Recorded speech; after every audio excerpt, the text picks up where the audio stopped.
Welcome back to শিক্ষালিটিক্স। আমি অমিত, আশা করি তোমরা সবাই ভালোই আছো। আজকের ভিডিওর টপিক হলো how to apply conditional formatting to an entire row. এর মানেটা কি হচ্ছে, আমরা যদি কনভেনশনাল মেথডে কোনো ডেটার মধ্যে কন্ডিশনাল ফরম্যাটিং অ্যাপ্লাই করতে চাই।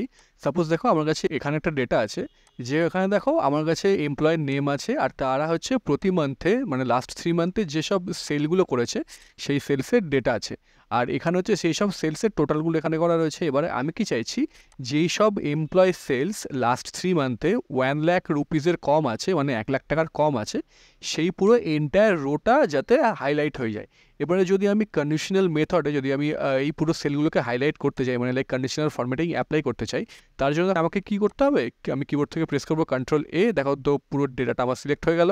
আমি যাব এখানে ফরম্যাটে, দেন কন্ডিশনাল ফরম্যাটিংয়ে।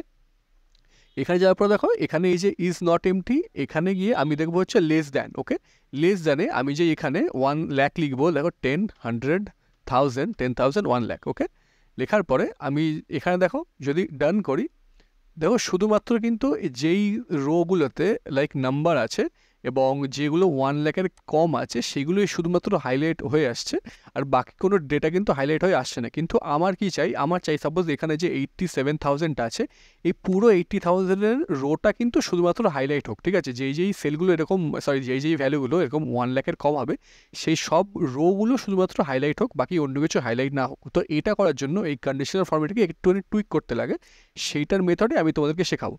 দেখো তো ফার্স্টে আমি এই কন্ডিশনাল ফরম্যাটিংয়ের মেথডটাকে আমি এখান থেকে রিমুভ করলাম।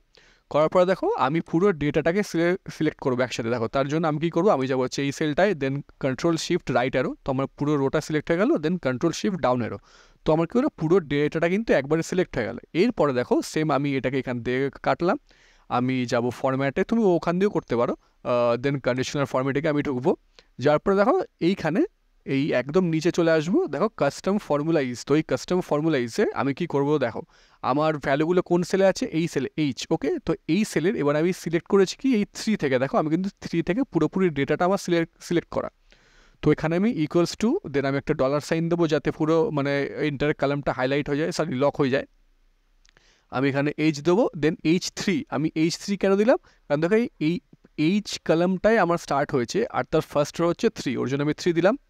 এটা হচ্ছে যদি লেস দ্যান এখানে 1 লাখ হয়, দেখো 10, 100, তো 1000, 10,000, দেন 1 লাখ। ওকে হয়, তাহলে এবারে আমি এখানে এটাকে করব রেড, এবং আমি ধরে রাখো এই কালারটা আমি হোয়াইট দিলাম। আমি ডান করব। এরপরে দেখো এই যে আমি কন্ডিশনাল ফরম্যাটে যে রুলটা অ্যাপ্লাই করলাম, এরপরে কিন্তু দেখো শুধুমাত্র যেই রোগুলোতে 1 লাখের কম আছে শুধুমাত্র সেই পুরো এন্টায়ার রোটা কিন্তু হাইলাইট হয়ে আসছে, অন্য কিছু কিন্তু তোমার হাইলাইট হচ্ছে না। সাপোজ আমি এখানে এটাকে যদি কমিয়ে দিই, সাপোজ এটাকে আমি 10,000 করলাম, দেখো তো এটাও 1 লাখের কম হয়ে গেল, দেন দেখো পুরো এন্টায়ার রোটা কিন্তু এখানে শুধুমাত্র রোটা হাইলাইট হলো। ঠিক আছে, তাহলে গাইজ আশা করি তুমি ভিডিওটাকে বুঝতে পারলে যে আমরা কি করে পুরোপুরি এন্টায়ার রোতে কন্ডিশনাল ফরম্যাটিং অ্যাপ্লাই করতে পারি। গাইজ তোমাদের যদি ভিডিওটা দেখে ভালো লাগে, আর যদি এরকমই কোনো ইনফরমেটিভ ভিডিও তোমরা পরবর্তীকালে পেতে চাও, তাহলে কিন্তু অবশ্যই শিক্ষালিটিকে সাবস্ক্রাইব করো, ভিডিওটায় কমেন্ট করো, লাইক করো, অ্যান্ড গাইজ শেয়ার করে দিও। Thank you guys, have a great day.